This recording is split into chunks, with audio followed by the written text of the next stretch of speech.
Bismillahirrahmanirrahim. Alhamdulillahi rabbil alamin. Wa salli wa sallim ala ashrafil anbiya'i wal mursalin wa ba'd. Ligjëratën e kaluame folëm rreth disa shkaqeve që e fusin njeriu në zjarr. Sot me lenin Allah do të vazhdojmë të flasim për disa shkaqe të tjera, për disa gjunohe të tjera, disa mëkate të tjera që besimtari është mirë të njeh ato, të mësoj ato, me qëllim që t'i largohet edhe të ruajë fetën e tij dhe familjen e tij nga zjarmi i xhenemit. Si mëkat i radhës që do të flas është vrasja. Allah Azza wa Jalla krijoi njeriu dhe ai është i cili e meriton dhe e ka drejt plot që t'ia marrë shpirtin atij. Nuk i takon askujt prej njerëzve që qerrëve t'u marrin shpirtin ose të mbysin ata. Allah Azza wa Jall i kërcënoi ashpër ata të cilët mundohen dhe i vrasin ose i mbysin tjertë. I kërcënoi ashpër me dënim, i kërcënoi ashpër me mallkim, i kërcënoi ashpër se dënimi i tyre do të jetë i rëndë në dunjë dhe në ahiret nëse ai nuk mendon për veprimin e tij. Allah Azza wa Jall thotë: "Wa man yaqtul mu'mina muta'ammida fajaza'uhu jahannam khalidan fiha." Ai që e mbyt një besimtar me qëllim, shpërblimi i tyre do të jetë xhenem. Po ashtu në xhenem do të jetë përjetësisht, përgjithmonë. Allahu do të jetë i zemëruar me ta, wa la'anahu wa adda lahu adhaban adhima. Dhe po ashtu Allahu e mallkon atë dhe do ta dënoj me dënim të rëndë. Nëse e merr Kur'anin dhe e lexon krejtësisht, ke për me pa që një lloj dënimi ose një lloj kërcënimi i tillë nuk gjen në librin e Allahut azza wa jall. Kjo aludon se sa i rënd që është ky mëkat. Dhe ai i cili e vepron kët e meriton zjarmin e xhenemit të Allahut azza wa jall. Pejgamberi sallallahu alaihi wasallam thotë: nëse banorët e qiellit dhe tokës marrin pjesë në mbyqjen e një besimtari, Allahu do të i hedhë ata me ftyrat e tyre në xhenem. Po që se ata marrin pjesë, janë pjesëmarrës në derdhjen e gjakut të një besimtari, qoftë ai në formë direkte, duke e bërë ata vet, apo qoftë në formë indirekte, duke i ndihmuar tjetri që ta bëjë atë, Allahu do të i hedhë në zjarmin e xhenemit me ftyrat e tyre. Pejgamberi sa e llogariti vrasën një prej 7 mëkateve shkatruese më të rënda. Dhe e ceki pejgamberi Allahut: "Ijtanibu as-sab'al mubiqat." Largojuni 7 mëkateve të mëdha shkatruese. Një prej tyre e përmendi vrasja e një njeriu që Allahu ka ndaluar që të vritet ai, përveç se me drejt qëllimi është atëherë kur e lejon Allahu sipas rregullave që i ka përcaktuar në fenë e tij. Po ashtu një rrezik tjetër që e ka përmend pejgamberi Allahut në disa hadithe është kur 2 musliman zihen njëri me tjetrin. Dhe ata 2 musliman ja drejtojnë njëri tjetrit armën. Dhe synimi ata dyve është që ta mbysin njëri tjetrin. E për ta do të jetë zjarmi i xhenemit meritor. Pejgamberi Allahut thotë: kur 2 musliman takohen me shpatat e tyre, në atë kohë normalisht nuk ka pas armë sikur se sot. Kur takohen 2 musliman me shpatat apo me armat e tyre, dhe njëri e vret tjetrin, edhe i vrari dhe vrasësi do të qenë në zjarr, i tha një Rasulullah,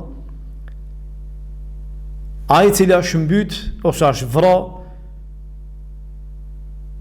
ose në fakt ai i cili ka vra e kemi qartë, ai ka bërë gjuna, po ky i vrari, pejgamberi Allahu tha, edhe ky i vrari ka qenë i kujdesshëm që ta vrasë vëllon e tij. Do thot ata 2 e kanë pas njëjtin synim.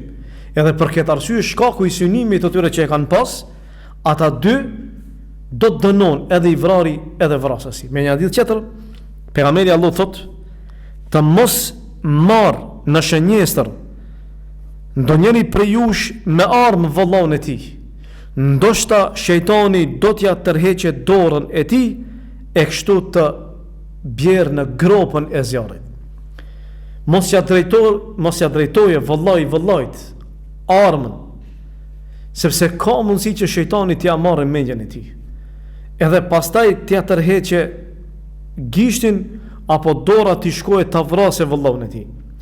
Ne shpesh shohim që njerëzit tallen edhe mes vete bëjnë shaka në këtë formë, duke ja drejtuar armën ose duke ja drejtuar thikën apo hekurin, apo nganjëri shohim që edhe me vetura kur hec e shef që vëllai i tij është jashtë, me veturi drejtohet atij kinse dëshiron që tallet, kinse po e shkel, edhe pastaj lakon normalisht.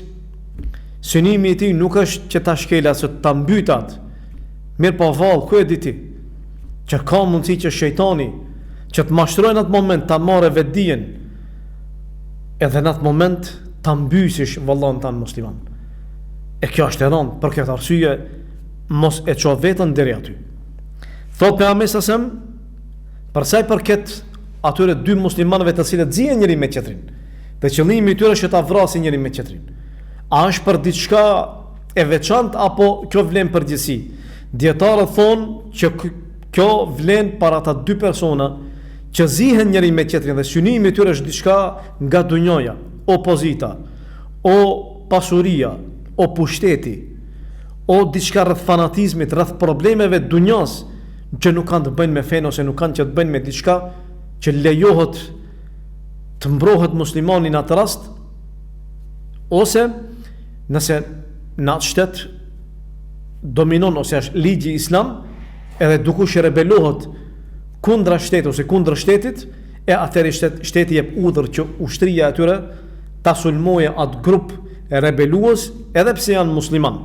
Do thot ka raste të veçanta. Mirë po në këtë rast këta dy, synimi i tyre që ta vrojnë njëri tjetrin dhe i kanë marrë armën që ta vrojnë njëri tjetrin ka qenë pikërisht dunjoja, për këtë arsye edhe i vrari dhe vrasësi do të qenë në zjarr. Thotë pejgamberi sallallahu alajhi wasallam, nëse e veriteni për dunjë, edhe vrasësi edhe i vrari do të qenë në zjarr. Normalisht kjo vlen atëherë kur ai i cili ka vrarë, nëse ka mbet gjallë, nuk pendohet dhe del para Allahut me gjakun që e ka marrë vëllaut të tij besimtar. Dhe ai i cili është vrarë, nëse Allah nuk e fal në ahiret, atëherë do të qenë prej banorëve të zjarrit. Përndryshe nëse i pari pendohet dhe i dyti futet në mëshirën e Allahut me lenë Allahut, atëherë ata dy do të falen dhe Allahu i fal dhe nuk i fut xhenemin e Allahut azza. Normalisht edhe kërcënimi i cili ka këtë rast i ashpër që do të jetë në xhenem për gjithmonë, nëse ka qenë besimtar dhe vdes ashtu, ai nuk do të jetë për gjithmonë në xhenem. Po dietarët thonë që ky kërcënim është i qartë dhe mesazh për neve se si vrasja ose si krim, si mëkat është shumë i madh, andaj kujdes, sepse me të vërtetë dënimi Allah do të jetë i rëndë. Kurse ai i cili mbyt normalisht nëse nuk pendohet do të futet në xhenem, pastaj pas një periudhe pasi të pastrohet, Allah do ta nxjerrë prej xhenemit dhe do ta futet në xhenet nëse ka qenë besimtar. Si mëkat që i radhës është vetvrasja. Allahu thot: "Wala taqtulu anfusakum inna Allah kana bikum rahima." Mos e mbytni veten, vërtet Allahu është i mëshirshëm me ju. Allah azza wa jall është i mëshirshëm me robërit e vet. Allahu është i mëshirshëm me neve. Allahu na mëson që ne mos ta mbysim veten tonë me duart e tona. E si ka mundësi që njeriu ta mbyte veten ose të bëjë vetvrasje?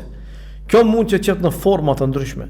Ka ndonjë shumë hadithe kërcënuese, paralajmëruese për sa i përket asaj se vetvrasja është mëkat i madh. Ndonjëri mund që të thotë po vetvrasja ai personi i cili vetvritet a nuk futet në xhenem për gjithmonë? Ai personi i cili vetvritet, ne normalisht nuk ja dimi niyetin atij. Ne atë që e dimi është se ai person ka bërë vetvrasje. Mirë po niyeti i tij ka qenë tash për shkak se nuk ka qenë i kënaqur me caktimin e Allahut, apo ka pas mundje mentale, ose nuk ka qenë njeri, ka qenë i sëmur, do thot, ka pas probleme shpirtërore, nuk ka qenë vetdijen e plot ti, ose nuk ka qenë fare vetdije, këtë e di Allah zogjel. Ne gjykojmë bazë asaj që e dim që është vetvrasja dhe ne atë e llogarisim si musliman dhe ne nuk e llogarisim si jo besimtar, sepse ai i cili ka bërë vetvrasje te ne i thonë katil. Katil do thot vras. Qëllimi është që ky person ka bërë vetvrasje. Mirë po, ky person nuk ka dal nga feja Allahut, sepse vetvrasja nuk është kufër, po vetvrasja është gjuna prej gjunave të mëdha. Ajo neve që duhet ta kuptojmë është që vetvrasja nuk është zgjidhje. Dhe personi i cili mendon që me vetvrasje do t'i zgjidhë problemet e veta gabon, sepse me vetvrasje vetëm se shtohet problemi, vetëm se ajo që të pret ma vonë është shumë e rëndë, tha shumë e madhe, është xhenemi Allahut azza wa jall. Me këtë nuk zgjidhen problemet, me këtë nuk largon brengat, as problemet, as nuk largon mërzit, me këtë përkundrazi. Vetëm se shtohen edhe shtohen. Zgjidhja është që ti t'i drejtohesh Allahut sinqerisht. Zgjidhja është që ti të bësh sabër në atë provën tënde që Allahu subhanahu ty ta ka dhënë. Zgjidhja është që ti të jesh i drejtë me Zotin tan, të bësh durim derisa Allahu subhanahu ta çojë lehtësimin. Allah nuk e sprovon askë për të mundësive të tij. Çdo njeri, çdo sprov që i vijë është në kufirin asaj që ai ka mundësi që ta barte atë. Për këtë arsye mos u ngut që të shkojë mendja më një herë aty se kjo nuk është zgjidhje asnjëherë kurrë dhe nuk ka qenë asnjëherë dhe nuk do të jetë me lenin Allahut. Andaj kujdes, po bën durim, ktheu Zotit tan me sinqerisht, bën durim se Allahu do të vijë dita kur Allahu subhanahu do ta lësojë gjendën tënde. Dhe Allahu do ta përmirësojë raportin tan, do ta përmirësojë çështjen tënde, jetën tënde, përditshmërinë tënde. Po duhet durim, duhet mbështetje në Allah, duhet ibadet shtesë, duhet të kesh mendim të mirë për Allahun azza wa jall. Dhe me lenin Allah do të rregullohet çdo gjë. Dëgjoni këto hadithe që i ka cek për mesasem për sa i përket atij që e vret veten. Pejgamberi Allahut me hadith që transmeton e Bureira thotë: kush e mbyt veten me ndonjë gjë të hekurt, thotë do të dënohet në zjarmin e xhenemit me hekurin që do ta mbaje në dorë e me të cilin do ta çoj barkun e tij përgjithmonë. Kush e mbyt veten duke gëlltit helm, ai do ta gëlltitë helmin e tij përgjithsisht në zjarmin e xhenemit, ashtu do të dënohet në atë formë. Kurse ai i cili do të hidhet nga ndonjë shkëmb, ose do të mbytet duke u hedhur nga ndonjë shkëmb, ai do të dënohet duke e përsërit aktin e tij përgjithmonë. Ka kthye, është hedh prej ndonjë shkëmbi dhe ka mbyt veten, ashtu do të dënohet duke u përsërit vazhdimsi akti i tij. Ka marr helm, e ka mbyt veten, e ka gëlltit helmin, ka vdek, ashtu do të dënohet me lenin Allahut përgjithsisht duke gëlltit helm në zjarmin e xhenemit. E ka mbyt veten me hekur, ashtu do ta çojë barkun e tij përgjithmonë. Do ta marrë hekrin, do ta çojë barkun e tij në vazhdimsi përgjithsisht në xhenemin e Allahut, ashtu do të jetë dënimi i tij. Pejgamberi Allah thotë: kush e mbyt veten me ndonjë gjë apo me ndonjë mënyrë të caktuar, ashtu do të dënohet ditën e Kiametit. Po ashtu pejgamberi Allah thotë: ai i cili ose kush e varr veten e tij me litar, ai do ta varr veten e tij në xhenem. Kush e therr veten e tij, ai do ta therr atë në zjarr. Me transmetim ka edhe një shtojës tjetër ku thuhet ai i cili e hedh veten në zjarr në këtë dunjë do të dënohet në zjarmin e xhenemit. Do thotë që ky person i cili bën vetvrasje po përjetoj ka dënime të rënda. Apo ja vleka që njeriu ta mbytë veten e tij asesijo. Andaj është mirë që njeriu të logjikohet, të mendojë dhe mos ta dëgjojë shejtanin kur i vije në mendjen e tij dhe ja sjell këto vezvese që ta bëjë një gjë të tillë, sepse kjo është diçka e padrejtë ndaj vetes atij që e bën. Mëkat tjetër është zinoja apo immoraliteti. Allahu subhanahu paralajmëroi dhe kërcënoi ose më themi na tërheqi vëmendjen që mos t'i afrohemi kurvërisë apo immoralitetit ose shkaqeve që çon deri te ajo. Allah thot: "Wala taqrabu zina innahu kana fahishatan wa sa'a sabila." Thot mos ju qasni kurvërisë se ajo është shfrenim edhe rrugë e shëmtuar. Allah nuk thot mos bëni, thot mos ju afroni. E do thot që kjo i bie që të veprosh është gjuna shumë i madh. Po ti nëse i afrohesh shkaqeve, atëre dihet që ato shkaqe do të çojnë deri atje me lenë e Allahut subhanahu wa taala. Andaj kujdes, shumë rradh ka shpëtu ata që i kanë marrë ato shkaqe ose kush është afru shkaqeve që e çojnë deri atje. Pejgamberi sa me një hadith që është hadithi i gjatë i njohur për ata persona që dënohen në jetën pas vdekjes ose në jetën pas varrit, që njihet si jetë si periudha e berzahut. Pejgamberi Allah ku na e përshkroi ata që do të dënohen siç i ka pa do thot në ëndër me ata dy melek që e kanë marrë dhe e kanë dërgu. Pejgamberi Allah të përshkruan një rast ku e ka pa një vend i cili ka qenë si furr, pjesa e poshtme e gjerë, kurse pjesa e lartme e ngushtë, prej poshtë ashdhes zjarr, dhe ka dëgju zëra pejgamberi Allah, dhe ka pa brenda burra edhe gra lakuriq. Dhe pejgamberi Allah kur i pyeti melek se kush janë këta dhe çfarë kanë vepruar që e marrin këtë dënim, ka thonë këta janë zinaçarët edhe zinaçarët. Do thot dënimi i tyre ka qenë i tillë, do të jetë i tillë. Dënimin do ta marrin sipas asaj që e kanë vepruar. Zjarr, shkaku i pasioneve, dëshirave, epshit që e kanë pas, edhe që i ka thënë që shkojnë në xhenem. Zjarri do dalë prej poshtë, do t'i gjegje prej poshtë këmbëve të tyre përpjet. E ata do të digjen, e kështu që do të digjen organet e tyre, do të digjen krejtësisht ata. E kështu që ata kanë bë atë mëkat me organet e tyre, edhe do të digjen prej poshtë me zjarr, do të mundohen që dalin, po nuk kanë mundësi për me do të kthehen prapë. Kështu do të jetë dënimi i tyre deri në momentin kur do të ndodhe kiameti dhe do të dalin para Allahut azza wa jall. Po ashtu thot pejgamberi sa 3 vete Allah nuk jo flet ditën e kiametit, nuk i pastron, dhe për ta do të ketë dënim të dhëmshëm. Plaku zinaçar, mbreti gënjeshtar, nevojtari, mendjemath. Ai cili është plak normalisht e dimi që epshi i tij është më i dopt në krahasim me një tri. Dhe për me qenë plak zinaçar do thotë që jeta jote ka qenë e shfrenuar. Gjej së mund zemër. E kjo ta bën qartë me dije do thotë që ky person ka problem. Për këtë arsye dhe dënimi i tij do jetë i madh. Po ashtu, mbreti nuk ka nevojë që të gënjeje. E ka pushtetin, e ka pas vete policinë, e ka ushtrinë, i ka gjitha, e ai nuk ka nevojë që të gënjeje. Po kjo aludon që ai ka problem me zemrën e tij, dhe gënjeshtën e ka problem, e ka sëmundje. Dhe po ashtu ai i cili është nevojtar me ndjemath, nevojtar, mirë po me ndjemath, nuk pranon çdo gjë, edhe tregon me ndjemathsi. Shkak tjetër për fuqen në zjarr është pirja e alkoolit. Pirja e alkoolit, nëse ai i cili pi alkool nuk pendohet nga ky gjuna dhe vdes ashtu, atëherë dënimi i tij do të jetë zjarri, nëse Allah subhanahu nuk e fal në ahiret me rahmetin e tij. Pejgamberi sa thot kullu muskirin haram, çdo gjë që de është e ndaluar është haram.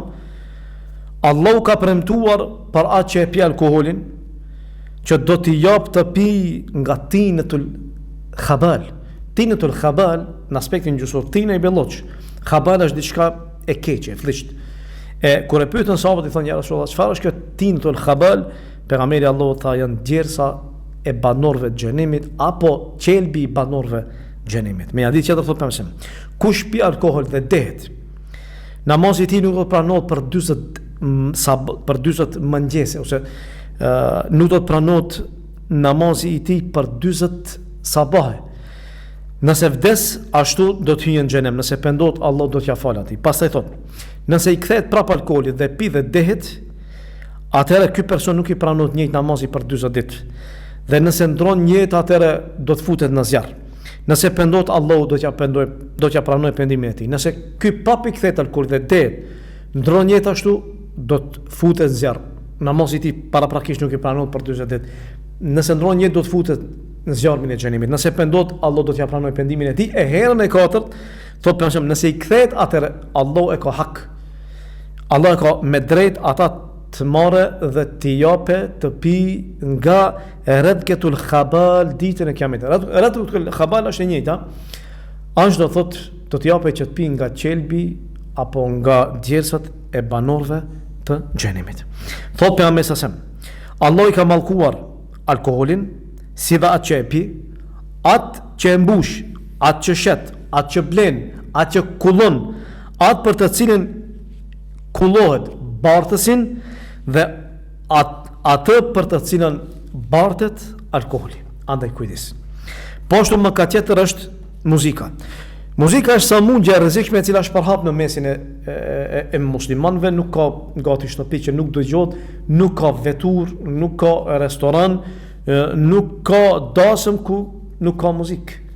Përveç atë që e ka mëshiruar Allahu dhe Allahu subhanahu e ka rujtë që të bien këtë gjuna dhe këtë mëkat. Normalisht dëgjimi i muzikës është i rrezikshëm për shpirtin e njeriu. Zatën e de shpirtin e tij, e shkatron mendjen e tij, e çon ka ajo ka nuk duhet, edhe plus asaj ja prish zemrën e tij dhe zemra e tij nuk kënaqet me Kur'an, sepse është prish me muzikë. E është rrezik shumë i madh. Ajo e cila ka ardhur për sa i përket argumenteve janë shumë normalisht, po thjesht si do ta përmendi, do thotë kalimthi si gjuna me argument që Allah subhanahu wa taala e në Kur'an ku thotë wa minan nasi men yashtari lahu al-hadith li yudilla an sabilillah. Thotë ka njerëz të cilët sajojnë tregime të kota për të shmangterët nga rruga e Allahut, thotë Abdullah ibn Mesudi, dhe thuhet me sipas një transmetimi që është betuar 3 herë që qëllimi këtu është për muzikën. Po ashtu të njëjtën mendim është Ibn Abbasi, Xhabiri, Ikrama, Said ibn Jubairi, Mujahidi, Makhul, po ashtu Amr ibn Shuaib, e shumë tjerë, thotë Hasan al-Basri, thotë që për qëllim është muzika dhe instrumentet muzikore. Po ashtu pirja dhe ngrënja prej enëve të arit dhe argjentit. Normalisht ne ham dhe pim dhe përgjithësi ato që i përdorim me enat janë o pidruri o porcelani apo hekur e kështu me radhë. Po ka njerëz të cilët përdorin enë që janë për art dhe argjenti. Ka paralajmërim i ashpër që mos përdoren ato. Normalisht në përgjithësi njeriu nuk është nevojtar që të hajë dhe të pijë to, sepse nevojën e tij do thotë është e mjaftueshme, e plotson ena prej porcelani ose ena prej druri e kështu me radhë. Në përgjithësi ata që han mund të qenë o mendje dhe o kryelart ose ti çoj ajo deri në mendje mallsi. E për këtë arsye pejgamberi sa tha mos pini prej enëve të arit dhe argjentit dhe mos hani prej tyre, sepse ato janë për ta, e ka qëllim për jo besimtar dunja, kurse për neve do të qenë në xhenet. Thotë pejgamberi Allahu bin hadith tjetër, thotë ai i cili pi në enë prej arit dhe argjentit, sipas një transmetimi, ai i cili ha dhe pi në enë prej argjentit dhe ari, gurgullon në barkun e tij nga zjarri i xhenemit. Është hadith kështues. Ndonjëri mund të thotë po nëse ena është e porcelanit ose ena është e hekurit, po është e lyer me ari ose me argjent, cila është dispozita në këtë rast. Dietar thonë nëse ajo enë përmban ari dhe argjent dhe sasia e saj është e vogël, derisa kur nxirret ajo grumbullot, po është shumë pak dhe nuk mund që të mblidhet si sasi, atëherë në këtë rast lejohet, edhe pse më mira normalisht është që mos mi lyj edhe mos i përdor ato, po nëse sasia është shumë, atëherë në këtë rast thonë që nuk lejohet që të përdoren asesi, edhe pse janë do të thotë prej porcelani ose prej hekurit, po sasia e arit ose argjentit që është në te është e madhe, për këtë arsye nuk përdoret edhe ndalohet që të përdoret edhe jo. Po ashtu prej mëkateve është veshja e robave të famës. Pejgamberi Allahu thot kush vesh robën e famës, Allahu do t'ja vesh atë ditën e Kiametit robën e poshtrimit. Roba e famës është roba e cila e dallon e veçon njeriu prej qerve. Gjithë vishet me një robë, ai ka vishet me një robë tjetër, ose qëllimi i tij është fama, nami, dallimi në mesin e qerve. Normalisht këta njerëz janë të sëmurë në zemër dhe kjo aludon që zemra atyre është të sëmurë dhe ata e përçojnë ose do thot del në shesh ajo smundje që e kanë në zemrën e tyre, dëshira për famë, që të njihen mesin e njerëzve. Dhe ata mund që të veshin një robë që askush nuk e mban. Ata veçon, ata dallon, thjesht që të njerëzit krejt ta tërheqin vëmendjen dhe syt që shkojnë ka ai person. E kush e vesh atë, Allah do ta poshtrojë në ditën e Kiametit duke ja vesh robën e poshtrimit. Madje dietar thonë për ata persona që me një vend është tradit, po e supozojmë tash, po e marrmi si shembull, jo si supozim, po si shembull, po e marrmi do thot vendin ton ku veshja jo normal është me pantallone, sikur se vishim me normal. Tash nëse vjen dukush me një veshje e cila është ose vishet me veshje e cila është prej tokave arabe dhe ose ai pretendon që kjo është prej sunetit pejgamberit normalisht që kjo është gabim se pejgamberi Allahut është vesh sipas traditës së popullit të tij që ka qenë ajo periudhë. Pejgamberi Allahut nuk ka vesh një veshje të veçantë dhe ka thonë që kjo është veshje e besimtarit dhe se kjo është sunet dhe se kështu duhet që të vishet besimtari. Jo.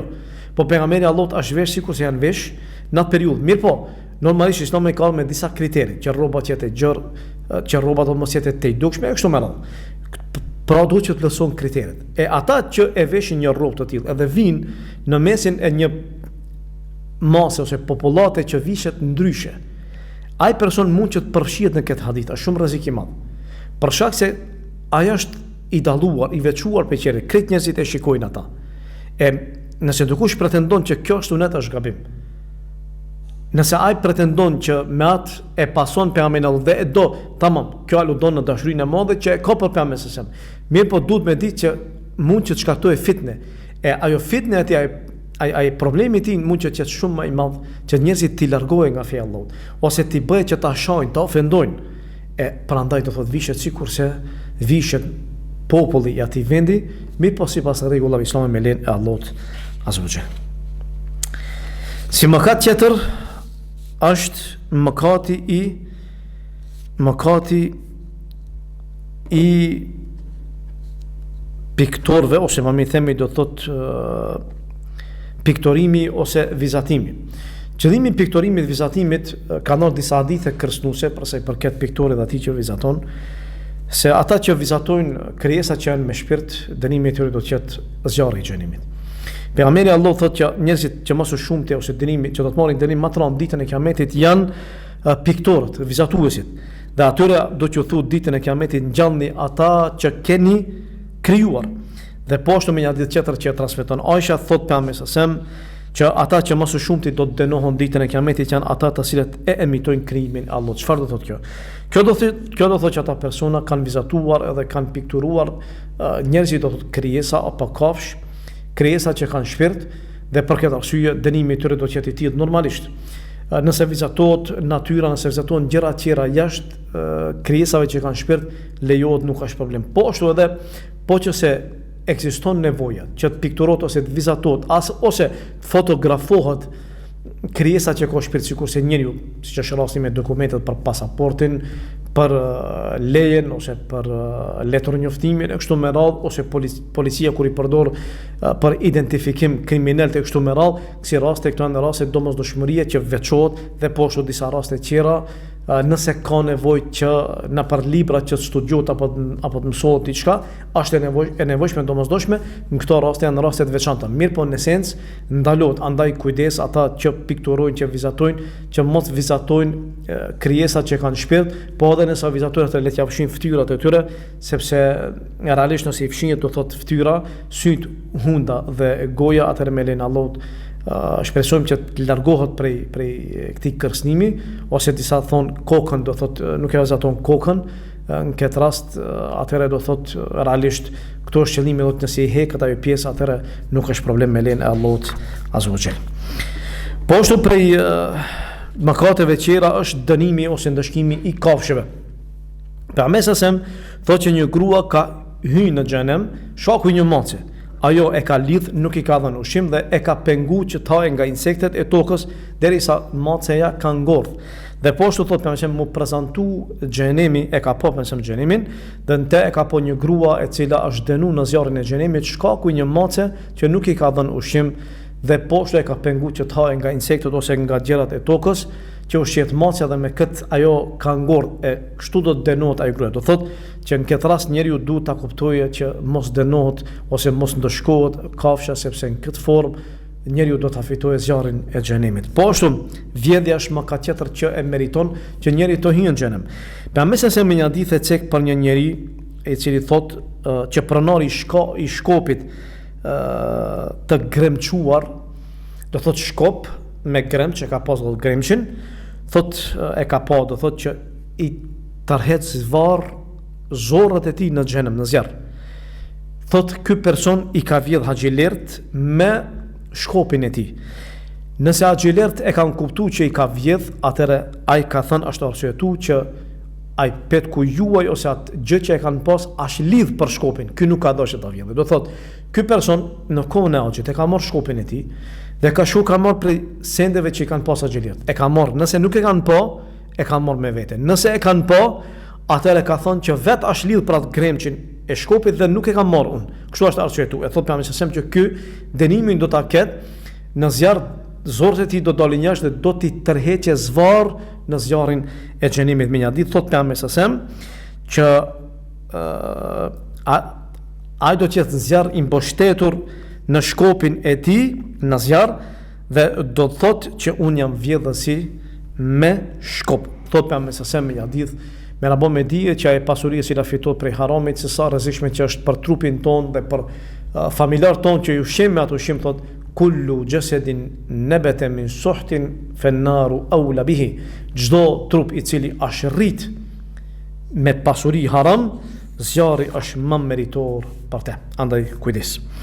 Po ashtu dënim tjetër, në fakt mëkat tjetër, është përgojimi i grave të ndershme zemër dëlira. Allahu ka paralemruar me një paralemrim tashpër dhe ka thënë që innal ladhina yarmuna al-muhsanat al-ghafilat al-mu'minat lu'inu fi dunya wal akhirah wa lahum adhabun adhim. Ata që përgojojnë gratë të ndershme zemër të lira besimtare janë të mallkuar në dunjë dhe në ahiret dhe ata do të kenë dënim të rënd. Pejgamberi sa ka thonë ijtanibu asab al-mubiqat. Largojuni 7 gjunaheve shkatruese, një për tyre ka përmend pikërisht këtë. Do thotë këto gra janë besimtare zemra të lira të sinqerta. Nderi i tyre është i ruajtur. E njerëzit që shkojnë i akuzojnë, i përgojojnë. Na fani shprehje ju thonë kurf ose fëmijëve të tyre ju thonë kopil. Kopil mi thonë do kujt te ne qëllimi është që është i biri zinaçarës. Allahu na ruaj, do thotë ti dush me pas kujdes, sepse ti akuzon atë që ai është zinaçar. Ajo është zinaçare, shpif për te. E ata që folin kështu, shikoj këtë kurvën, më falni shprehje, shikoj këtë, ata le ta dinë që e grua, nëse është e ndershme zemër të lira, ata me të vërtet, Allahu për ta ka përgatit dënim tashpër dhe i ka mallku. Mallkimi e Allahu do thotë ka largu nga rahmeti i tij. E kjo është normalisht është rrezik shumë i madh. Mëkat tjetër është shpifja ndaj besimtarit. Thot pejgamberi sa me një hadith që transmeton Abdullah ibn Umeri. Thot pejgamberi Allahut, kush ndërmjetson ose kush përdor ndërmjetësimin e tij për mos të realizohet një dënim prej dënimeve të Allahut, e ka kundërshtuar Allahun. Do thot ky person ka pesh, ka vlerë, edhe ndërmjetson te gjyqi, te gjyqtari që mos dënohet filani, që e ka pa tjetër që dënohet. E ky nëse vepron ashtu e ka kundërshtuar urdhën e Allahut. Kush ndron jetë dhe ka pas borxh, borxhi nuk kthehet në ahiret me dinar dhe me dirham. Borxhi kthehet me të mira dhe me gjunahe. Do thot, ke pas borxh, nuk e ke la. Atje nuk ka mundësi me dinar me dirham. Atje i jep të mirët e tua, nëse të harxhon i merr gjunahet atij që i ke pas borxh. Kush polemizon në të kotën, dhe ai e di që është e kotë, po polemizon, debaton, ai do qetë në zemrimin e Allahut derisa nuk e braktis polemikën e tij. Dhe kush thot për besimtarin diçka që nuk e ka Allahu, do ta fuse, do ta bëje banor redket e khabal në advent. Në advent do thot redket e khabal është, do thot ai vend ku pihet qelbi i banorëve të xhenimit. Thot derisa ai nuk e kthen fjalën e tij, do thot pendohet edhe shkon kërkon halallëk prej vëllahu të tij musliman që ka shpif për të, andaj kujdes. Mëkat tjetër është zhveshja e grave, dhe me këtë po përfundoj për sot me lenin Allahut. Zhveshja e grave normalisht që bie ndesh me parimet fetare, sepse Islami na mëson që ta mbulojmë trupin dhe mos t'i shpalosmi avretet. Në veçantë do thot është në pyetje gruaja, sepse në këtë formë mund që t'i vënë në provë burrat edhe pastaj të ndodhin probleme, siç po i shohim edhe sot ato që po ndodhin. Pra mesasem ka paralemru dhe ka thonë që 2 grupe janë grupe prej banorëve zjarrit, do thot prej banorëve xhenimit, por nuk i kanë po ende, do thot ato ende nuk kanë dalë, nuk kanë qenë pranishme në atë periudhë.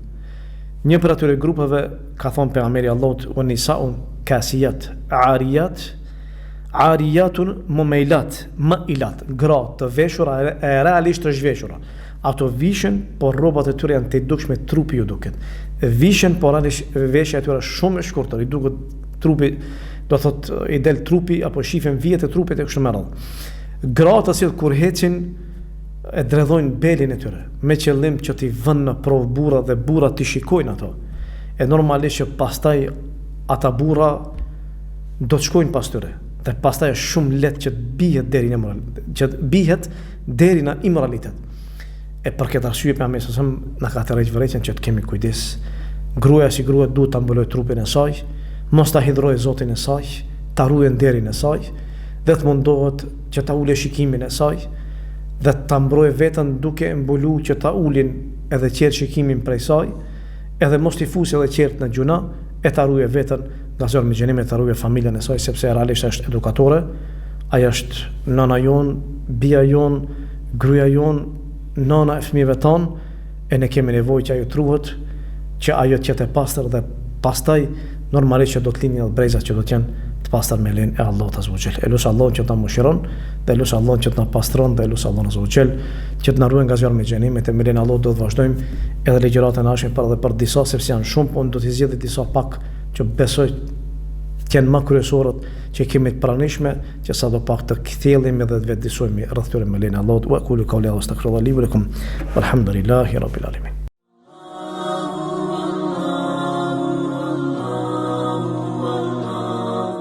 Allah